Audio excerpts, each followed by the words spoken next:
So are you somebody who has a lot of selfish desires to make a lot of cash, to have a lot of success socially so that everybody wants to be your friend? Maybe you want to travel the world and have a lot of fun doing it. You've got a lot of needs that you'd like to get met. Would you like to get your needs met? Money, friends, travel, luxury, big mansion, have everything you want. Well, what I'm going to explain to you in this video is that one of the most powerful things that you could have to get everything you want is actually empathy. And what I mean by this is that ironically, it's that selfish desire that you have, which is not wrong. In fact, I want you to want things for yourself. It's motivating. But if that overwhelms your capacity to empathize with another person and to understand where another person's coming from and to find a win-win, if it overwhelms that, then in fact, you're not even good at being selfish. You suck at being selfish. You're not even good at it. You suck at being selfish. And the reason why is because one of the most single important skills to selfishly getting everything you want is getting out of your own head, getting into the thought process of another person, and finding a win-win.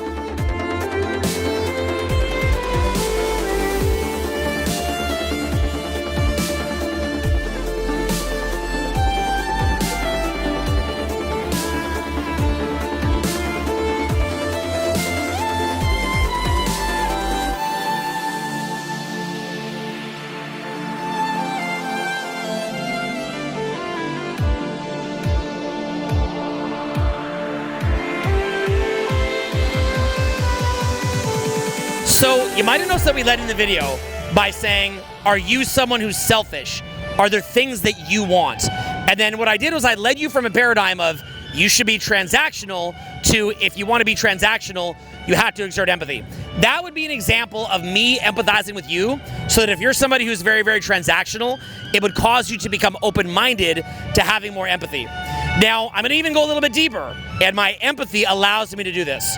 So you know how you're someone who's transactional and you're somebody who mostly just cares about yourself, and you see those people who are not caring about themselves and you view them as losers and you view them as inferior to you and not as good as you because you understand the importance of caring about yourself and have an intention for wanting a better life for yourself? You know what I'm saying? What if I told you right now that in the same way that you look down at them and think that you're better than them, there's people at a much, much, much higher level than you. Frankly, it's such a higher level than you that they view you as a fucking joke. You are literally viewed as a fucking clown, as a low paradigm, low consciousness fucking joke who's incompetent, stumbling all over yourself because, in effect, you're a freaky, weird black hole. What if I told you that? Well, that's actually true, by the way. That is true. So I want you to understand, think outside of your paradigm and how you... Think about how you look at someone who doesn't want things for themselves and is lazy, and how you're better than them by wanting things for yourself. In the same way, people that they understand how to want things for themselves, but they also understand how to have empathy in that process. That's how they are looking at you. Okay, now again, let's look at that. That is both true, okay? The best persuasion is based in truth, but it's also me empathizing with you because I understand that if you're ego-driven, that I can challenge you, and that is because I have empathy with you and because I know where you're at. So understand that from my paradigm, I might view you as a fucking clown, incompetent, loser, unable to get outside yourself, and a human black hole, and not someone I want to deal with. I can empathize with you and say, wait a minute, I have that part of me too. I've traveled through that. And because I've traveled through that, I understand that you're a worthwhile human being. You have value. There's a value that you have. And I can actually empathize with where you're coming from and find a win-win with you. But that takes my capacity for empathy to understand where it is that you're coming from, okay?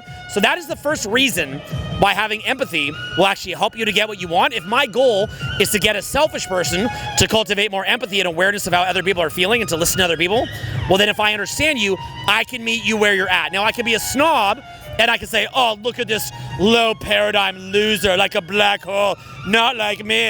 You know, I can pull that bullshit. Or I could say to myself, why don't I talk to you with the paradigm that you're dealing with and the belief set that you're dealing with and the mode of existence that you're dealing with? Why don't I meet you where you're at and then see if I can move the needle a little bit? That's me getting outside myself. That is the first reason why, as we sit here in Faneuil Hall in Boston, as you can see, it is important to have empathy, because to move people, you have to understand them. And also, you have to not just be a judgmental fucking prick. So that's the first reason. Now let's go on the second one.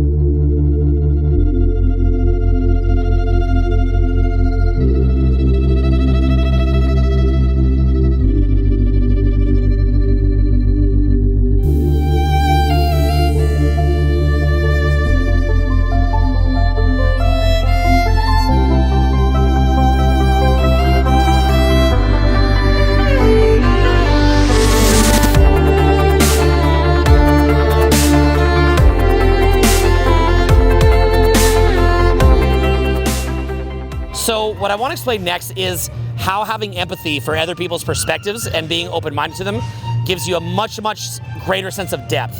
And I'm going to crack into that by telling you a story that was just from a couple hours ago when I was at Dillon's Russian Banya out here in Boston. Dillon's is actually spelled Dillons. And there was a guy in there who I am inclined to think is probably in the CIA. Why do I think he's in the CIA?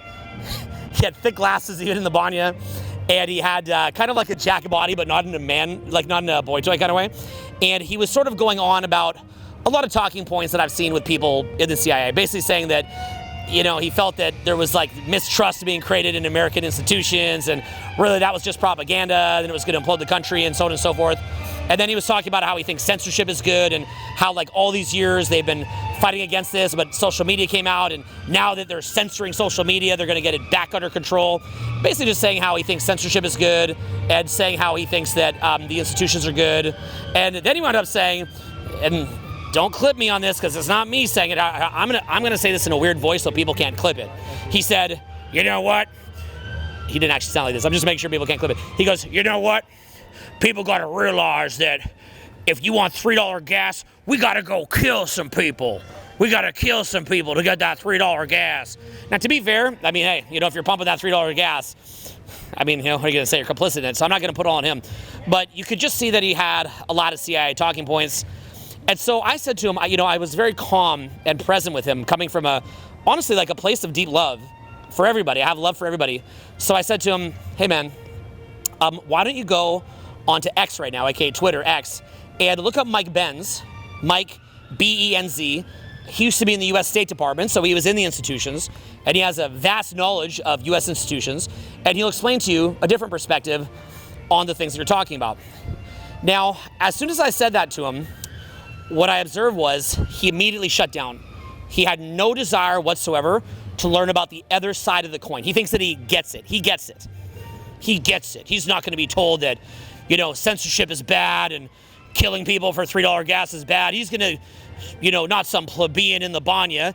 He's going to do it in his way, right? So he's just completely shuts it down. Now, why is it this is a very, and he's probably, here's what's crazy about it.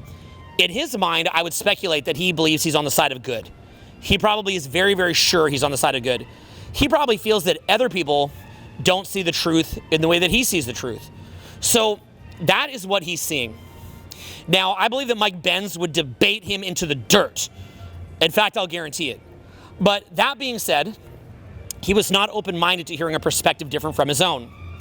Now, the challenge with that is, where is he coming from in maintaining that position? Well, first of all, he's operating off the wrong knowledge. Like, if you're somebody who's very grandiose, like you think that you're this awesome person, wouldn't you like to believe that on some level, you're actually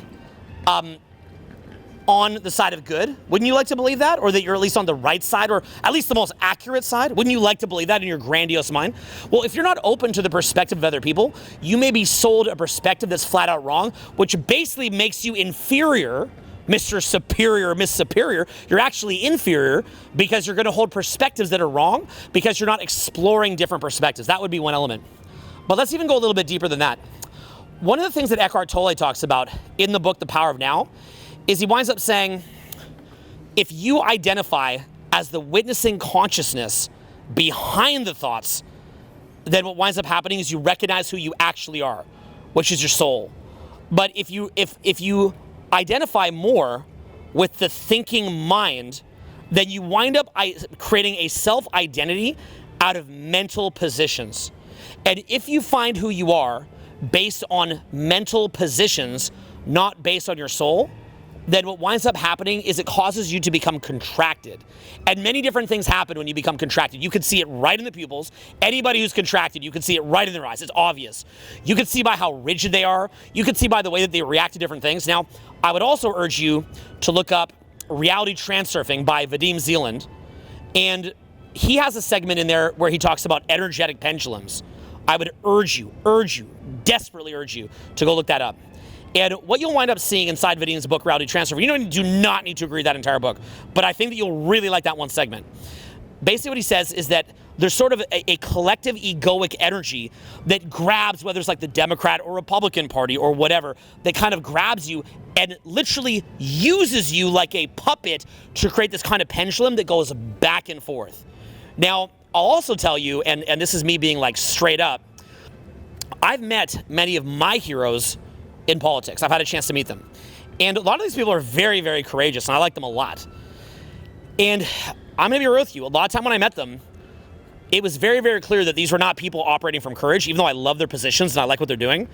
They're people that are completely possessed by that energetic pendulum that Vadim Zeland's talking about. That guy from the CIA, I promise you, he is identified with that position. But in addition to that, I'd also say that a lot of the people that oppose him, as much as I might agree with their positions more than the CIA guy, I'd also tell you that many of them are also simply diminished. Their soul, their core essence of who they are is diminished because of the fact that they're simply finding who they are in identification with a position.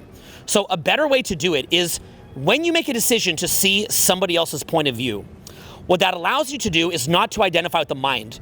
Rather, you identify with the soul, the life energy that exists in every single human being. And you can recognize that person as a soul. In doing that, in recognizing them as a soul, what's going to wind up happening is you are now able to stay present to whatever it is that they're saying. It is that openness to allow somebody to give a conflicting opinion, not judge them, and even be open to what they're saying and give consideration to what they're saying, that allows you not to be captured by the pendulum and allows you to identify with the silence in the mind, the observer in the mind, which is your soul. So if you're someone who doesn't believe in a soul, maybe you're atheist, a big fan of Richard Dawkins' example, that's fine. Don't get hung up on the soul thing. Rather view it as a center point from which you operate and from which you can emanate your true will. That is how an atheist might see it. Or cultist. But basically what it is that as long as you have that bias, that identification with positions as bias, you can never be truly objective. So that guy, what's happened is he doesn't realize he's just captured on a pendulum. He's captured in his ego, which is suffocating his core essence, not even allowing him to be who he is, and moving him like a fucking puppet is actually what's happening. And you'll see the diminishment in the eyes and the pupils. You'll see it in reactiveness to different positions. You'll see how he closes off to different things. And you see how it limits his perception.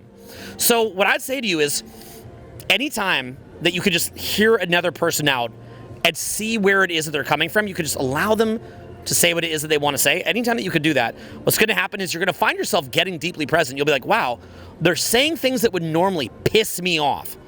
But because I'm staying open to these things, because I'm being open-minded to it, it's actually causing me to become more present because it's reinforcing to me that the energy that animates me is a spark of life that animates them. What is in me is in them. And they're simply coming from a mind-dominant position. I can hear out that mind-dominant position. I'm probably aware that it's been captured by ego and it's been captured by the pendulum.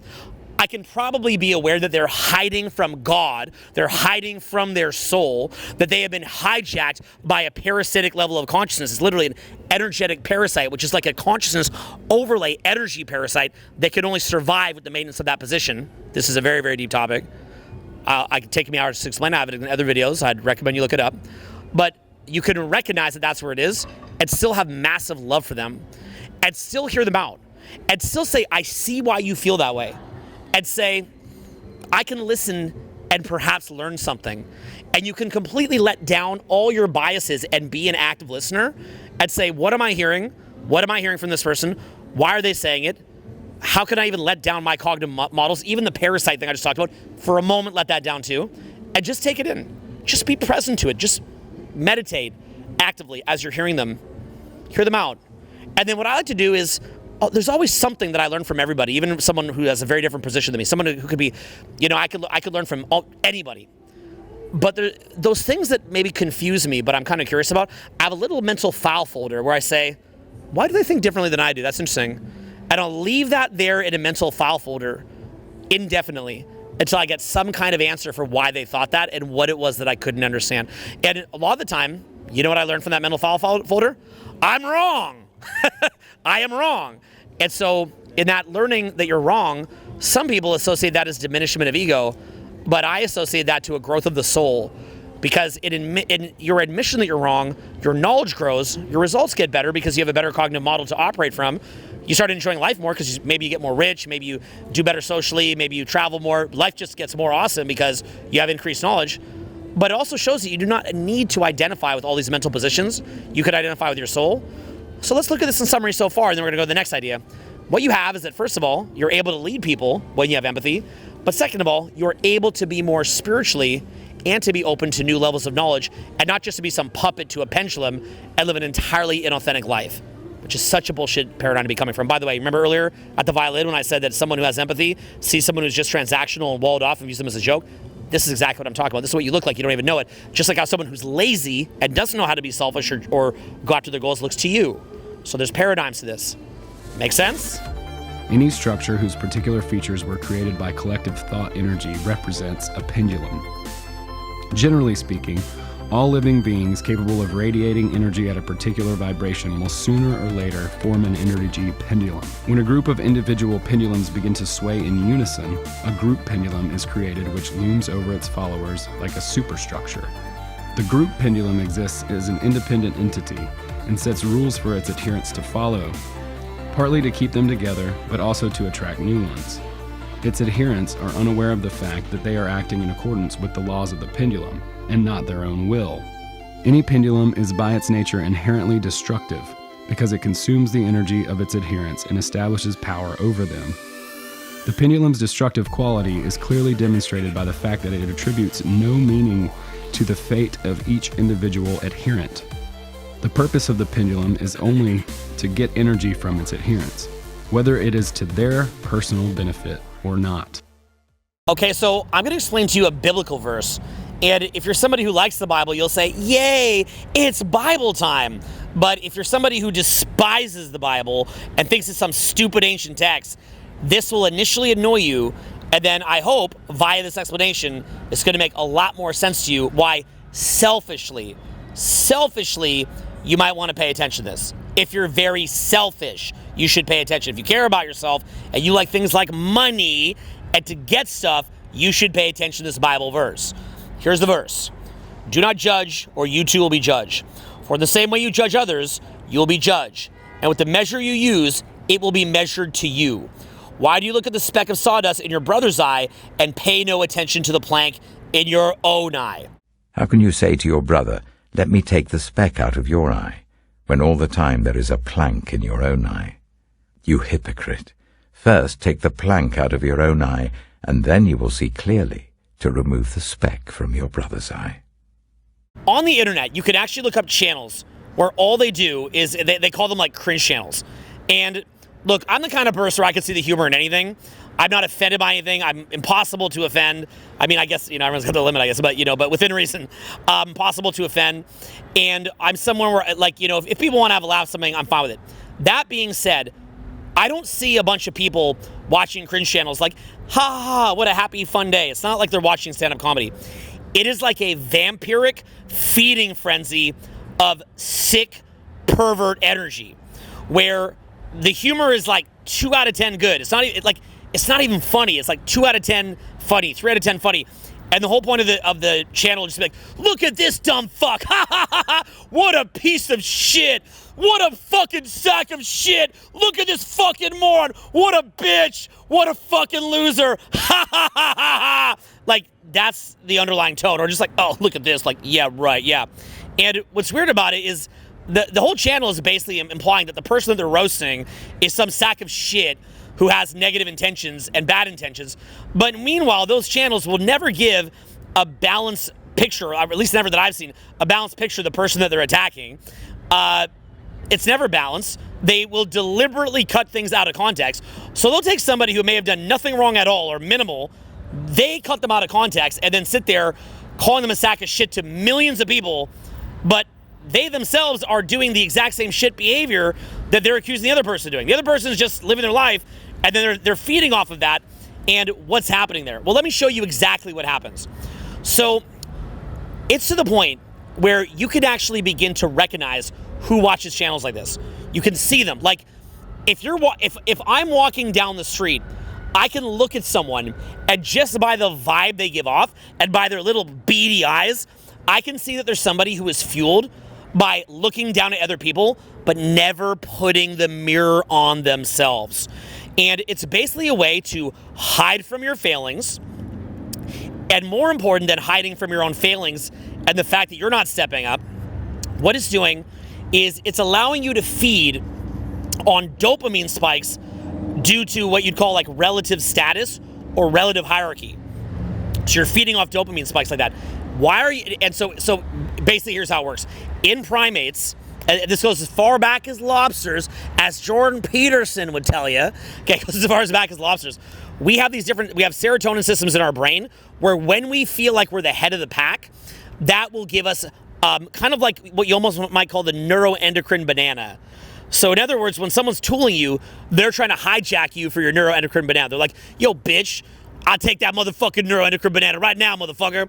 Like, they're going to you, and they're trying to take the happy chemicals in your brain, steal them, and put them in their brain. And they're doing that by saying, you suck shit, and I'm good. Now, there's two different ways to get your metaphorical motherfucking banana. your metaphorical neuroendocrine banana. The first way is to actually be amazing. To actually put in the 40 hours a week, 100 hours a week, months on end, years on end, to build a fucking skill set. That is the number one way to do it, to actually put in the work and then to add value to your metaphorical tribe, if this was the caveman days, when we evolved these systems. That's the first way. But why do that? Because just like how smoking weed or doing cocaine can give you the feeling that you're winning when you're not, and so, you know, why go get a college degree when you could just snort coke and feel even better? Well, and which of course messes up your entire motivation system. In the same way, if you could just look at other people and say they suck, then what that does is it bolsters those chemicals in your brain. And you can actively recognize somebody who's completely disconnected from the present moment, or what you might even call in spiritual growth, but you don't have to believe this, they're disconnected from God. You can recognize that by the fact that even as they're speaking, they'll be like talking and making a point, they're like, but that guy's shit. And then they talk and they make another point. They go, this guy fucking sucks. And then they have a laugh. It's kind of like a light level version of an evil laugh. It's like, they just resonate with that shit. And it's a weird thing, but if you really go down the rabbit hole of this stuff, and this will go beyond the scope of this video, you can actively predict what kind of hobbies they have, what kind of things they resonate with, other people who they like and resonate with. But here's the best part. Because they are in that kind of hellish world, they'll make friends with each other. Like, people like this will make friends with each other, and then they'll bond or be like, that guy sucks, and we are the good ones. Ha, ha, ha. Hardy, hardy. While their lives suck, while their results suck. But in their mind and magical thinking, the results are good. But then inevitably, because they get a fix from saying they're better than other people, they will inevitably turn that energy inward. Like, they'll go, but eventually they go at each other. They're like, now you. And then they wind up losing all their friends. And you'll see people who have this where whether or not, like, maybe they start a business and they wind up firing. Maybe they create a partnership, fire. Or break the business. Maybe they get married, divorce. It is nonstop separation and anger because they feed off of that. So if you want to think a little bit, just imagine heaven or hell. Obviously, we understand that, you know, it's just some magical book, some bullshit like old school social credit score system just meant to intimidate you from objective reality and just seeing the truth as it is, right? And imagine you're in heaven. People love each other, they're collaborative, they get along, they see that the energy that created them created others, and they see themselves at soul level. In hell, you see yourself as and you see the togetherness of that because you know that the energy that created you is in someone else and you identify with that. In hell, you see yourself in the ego, you see yourself in the physical form and comparison. So as a result, you're paranoid, you're mad at each other, and you're never connected to the eternal source of recognizing the beauty in other people and recognizing the beauty in yourself, recognizing the beauty in just the pure bliss of the present moment. You're not able to see that. You're not fueled by that. You're not connected to the vine, as Jesus would say. You're disconnected. So as a result, you're basically seeing all these other people, and you're disconnected. You're disconnected from being present. You're disconnected from the vine. So what happens is that now you're against everybody, and you gain the same feeling that you'd get if you just be present to the moment and stop shit-talking everybody and thinking bad of everybody, you get a better, and here's the best part, cleaner version of that. Let me be clear. It would feel better. It's cleaner. It would not distort your perception and cause you to have to be delusional in order to sustain it. And here's the really, really big one. It doesn't have any karmic threads to it. So whenever you're engaging in that kind of mentality of viewing yourself as better than others as a way to give buoyancy to your sense of self and know who you are, via comparison, inevitably, there's some kind of negative action that comes out of that winds up bouncing back on you. Whether that on a simple level could just be that you project that other people are judging you bad because you judge them bad. It's projection. Whereas if you like other people, you assume they like you. So it could just be projection. Could be the fights that you make with the people that are close to you. It's also the fact that then whenever you can't get your fix and have all your ducks in a row, you have to go deeper and deeper into your mind into delusion to maintain what you're thinking. They call those alloplastic defenses. Okay, look up alloplastic defenses or autoplastic defenses in psychology. Just go look this up. Like, do a search, alloplastic defenses, go look it up and see what it does. Well, the more that you're using those kind of defenses, the more that you're forced over and over and over to disconnect from objective reality, which means that you can't even see the lay of the land properly. You're a slave. You do not have independent access to a transcendent state. If you do not have access to a transcendent state as a starting point, not as I need my ducks in a row to access a good state and for buoyancy mentally, but if you can't get a starting point, you are a slave to your needs. Rather, when you have access to that transcendent state, as they would say, connect to the vine, off the bat, then what you do is you say, I'm fulfilled, I'm good, I'm chilling. Now, from that space of chilling, what do I want to do? Not what do I have to do to maintain my buoyancy, what do I want to do? Now, in the Bible, what they would call that is the cup runneth over. What's that mean? If you're somebody who is getting buoyancy via the comparison and ego that you get from other people, what you say to yourself is, well, if I thought that I'm good no matter what, why would I do anything? You're saying, why would I do anything? Because you're still disconnected from the fucking vine. Metaphorical vine, okay? So in other words, you wouldn't have any motivation and you'd just stop, you'd get lazy, smoke weed all day, you'd suck, there'd be no reason to live, right? Believe it or not, there's more reasons to live than just comparing yourself to other stupid ass motherfuckers. Got it? I'm speaking the language now, as you can see. So, in other words, what happens is that you get so much energy, you have such an overwhelm of clarity and energy. It's so overwhelming that, you see that bombshell perfect 10 that you want to go talk to, and you just go do it. Fearlessly, free associating, voice is booming, frames on point, aligned, grounded, awesome, everything's the best, and you wind up meeting the best people, highest quality people. Super awesome. But then from there, let's say you want to go make a bunch of money. Okay, cool. Make your plan, set it up, go make money. Let's say, for example, that everybody around you is getting sick all the time because there's stress. You don't really have that stress. That's oftentimes a very good outcome. I can only speak anecdotally. I haven't made a medical study about this, but I haven't been sick in 13 years. As of recording this, not since 2002. You'll see this in the future. So you see where I'm going with this, right? So imagine that you're somebody where, let's just look anecdotally at myself, happy all the time, you haven't got sick, effortlessly can go talk to anyone, create attraction with anybody, create a business plan, execute it, everything's on point, you can read people well, you're not stuck in some inner fucking slavery, you're not sitting there having to call everybody shit, you actually love everybody, you have an overwhelming energy, cup runneth over, everything's good. Why? Because you empathize with people. And then you look at someone who says, I'm just transactional, bro. I'm just about the money, bro. And let's, again, anecdotally, say you're me. I've done over $100 million of sales just by me talking over the course of my career. And so I'll be talking to someone who's done a couple million sales, 10 million, 20 million, 30 million sales. And they're like, yeah, bro, I'm like transactional shit.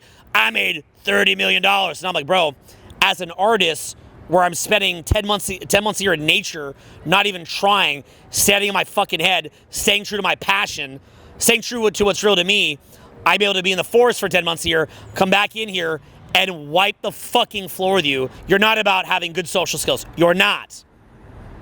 You still getting sick, bro? Oh, that's cute. You're not, okay? You're not all that. So, in other words, if you're in a room full of people, and you're the smartest, most successful person, then you're in the wrong fucking room. And what you want to do instead is put yourself in the room with better people that are a little bit more elevated than you. I spend a huge amount of my time in rooms of people that know more about money than me. I've learned a huge amount from people that knew more about social skills than me over the years and modeled them. And likewise, I've been around spiritual mentors and around people that help me to have more empathy and to be a better person. I also go to the Bible regularly to get mentored on that directly from the source. And I'm humble by that. I'm very humble and I'm coachable.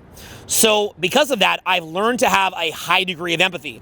That is translated into things like me understanding the paradigm that somebody else is coming from and how to reach them at the paradigm that they're in. That has allowed me to understand things like marketing campaigns and how to connect to where somebody's at, how to enter into their psyche, because I can look at their psyche, not have to feel better than them, but simply understand where they're coming from and meet them where they're at. I'll make other videos about that in the future of just recognizing where somebody is, meeting them where they're at. But this is what comes from unconditional love for other people. But unconditional love does not mean the way that a lot of guys, seek out the love of their mom from a girl when she can never give that to you because that is reserved for her children, not the man she's with. And it's not about being syrupy or bubblegum or living in a fantasy world. Rather, it's about acknowledging that other people have flaws.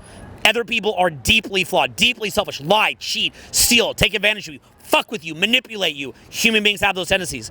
But understanding those fully and understand the fact that it is because they are disconnected from God, or however you like to put it, from the zone. It is because of that they behave like that, and not to judge them, but simply to be aware of what's happening to them. And in doing so, you can forgive them. And then who can you forgive? Your damn self. You can forgive yourself. And when you forgive yourself, then what happens is now you're coming from a cleaner place. I'd like to say clean place, but it's always a journey, but you're coming from a clean place. And as a result of that, you forgive yourself. That raises your self-esteem. You feel fucking great. And it's like you're just walking above all the bullshit. So with all that said, I hope that you enjoyed this presentation on the importance of having some damned empathy. And now that's going to change your life. You're selfish. You want to be a better marketer, better social skills, feel better, be more expansive, be the highest version of yourself. Get out of just thinking of yourself and begin to learn to pace other people where they're coming from, forgive them, and understand their point of view.